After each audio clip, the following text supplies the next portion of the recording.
Miseensonni koree dhaabbii misoomaa mana maree magaalaa Adaamaa piroojektota adda addaa mana qopheessaa magaalichaan hojjetamanii fi hojjetamaa jiran daawwatan. Piroojektonni kunneen aanaa Wanjii keessatti horsiisa loon aannaniitiif sheedii ooluu fi lafa industirii godoo oomisha zayitaaf oolu paarkii bashannanaa aanaa Angaatuu keessatti argamuu fi piroojektonni kanneen biroo daawwatamaniiru. Piroojektonni kunneen buleeyyii fi haaraan qulqullinnaa fi saffisaan akka hojjetamanii tajaajila barbaadamaniif dhaqqabamaniif hojjetamaa jiraachuu hojii gaggeessituun mana qopheessaa bulchiinsa magaalaa Adaamaa Aadde Kadijaa Jamaal ibsan. Bara kana xiyyeeffannaa addaa kennanii hojii gama kanaan jiru hojjechaa jiraachuu kan ibsan Aadde Kadijaan hojii itti aanus ariitii fi yeroo jedhame keessatti milkiin xumuruuf kutannoon kan hojjechaa jiran ta'uu ibsaniiru. Nuskaa piroojeektii kana akka bulchiinsa magaalaatti akka mana qopheessaattis ogeeyyii saayitii irratti ramannee hojii xiyyeeffannoo hojjechaa jira. Rakkoo jennee kan laalle piroojeektii kana keessatti jalqaba rakkoo faayinaansii akka ta'e lammaffaa durfamees hin eegalamne yeroo ammaa kana immoo xiyyeeffannoon akka itti deemamuu qabu. Piroosentii 90 irraa kuunsaa 7 keessatti kan xumuramu yeroo dhiyootti kan xumuramaa jiru ta'uusaa xiyyeeffannoodhaan hordofamaa akka jiru taajabbii isaan qabanis nus kan laalle ta'uusaatii fi abbummaanis akka mana qopheessaattis piroojeektii kana ogeeyyii saayitii irratti ramadaman duuka bu'anii hordofuu akka qaban gochaa turre jechuudha. Itti aanaa fi itti gaafatamaan damee bu'uuraalee misoomaa mana qopheessaa magaalichaa injiinar naannoo Masqalee gama isaaniitiin akka jedhanitti haala waliigalaa magaalichaa yaada keessa galchuun piroojektota guddinaa fi hawwattummaa magaalichaa dabaluu danda'anii fi fayyadamummaa uummataa mirkaneessuu danda'an hojjechaa jirra jedhan. Kabajamaan miseensa mana maree maallaqa mootummaa mirkaneessa laaluudhaaf piroojeektii keenya haarawas buleeyyiis kan laalaa turre. Akka waliigalatti piroojeektii keenya gaafa karoorfannu piroojeektii magaalaa Adaamaa haalli qabatama magaalaa Adaamaa gulaallu hektaara 13 irraa gara hektaara 54 tti kan guddate san guddina galeessa godhachuudhaan magaalichi piroojeektii karoorfateeti kan hojjechaa jiru.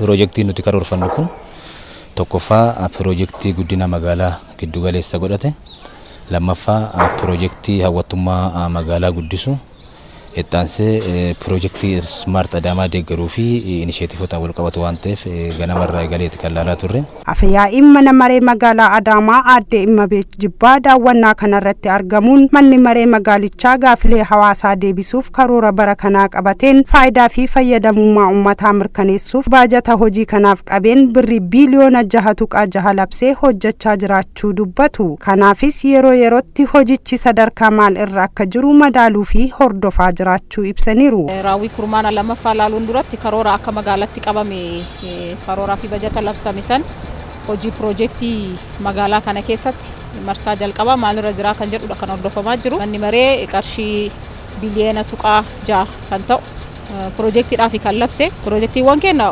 faayidaa fi fayyadamummaa uummataa irratti kan xiyyeeffate. Akka magaalaa keenyatti aanaalee baadiyyaa garanatti makamanii carraan akka magaalaatti makamuun isaanii barbaachisaa ta'e keessa aanaa Wanjii keessatti inisheetiivii gurguddaa aannan looniitii fi horii wajjin wal qabatee hojii naannoo sanitti hojjetamaa jiru kan ilaalle jira. Industirii godoo akka magaalaa keenyatti hojii gurguddaa bakka tokkotti qindeessuudhaaf akka tolutti lafa bal'aadhaan hojiin jalqabame jira. Jalqabbiin jiru gaarii ta'uu isaa ilaallee jirra. Keessattuu daandiiwwan banamanii tajaajila uummataatiif kennuun isaanii gaafii uummataati. Gaafiin uummanni kaasaa jiru kun keessattuu kan uummata Wanjii akkasumas ammoo karaa keessaaf ba'iinsa galiinsa magaalaa keessatti sirrisuudhaaf ammoo kan naannoo Moo'inkoo irratti banames waan guddaadha. Jalqabbiiwwan naannoo Flooraa 4 meetirii jedhamee beekamus daandiin sunis gaafii uummataati waan ta'eef marsaan lammaffaan jalqabuun isaa kan ilaalee bara darbe tokkoffaa irratti ilaalaa turre bara kana ammoo marsaan lammaffaan kobilistoon irraa kaafamee hojiin hojjetamaa jira.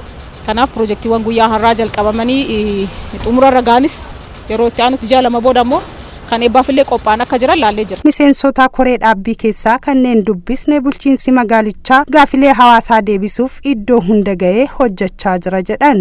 Iddoo baay'eetti mootummaan yookiin immoo bulchiinsi magaalaa keenya amma iddoo baay'ee gahee potenshaala qabnu kan qabeenya keenya qisaasa'ee keessattuu amma kanaan gamoo kanaanis wal qabatee qabeenya akka magaalaa keenyatti qisaasa'ee iddoo iddootti jiru kan barbaadee bira gahee tajaajila hawaasaatiif akka oolu gochuu keessatti gahee guddaa qaba.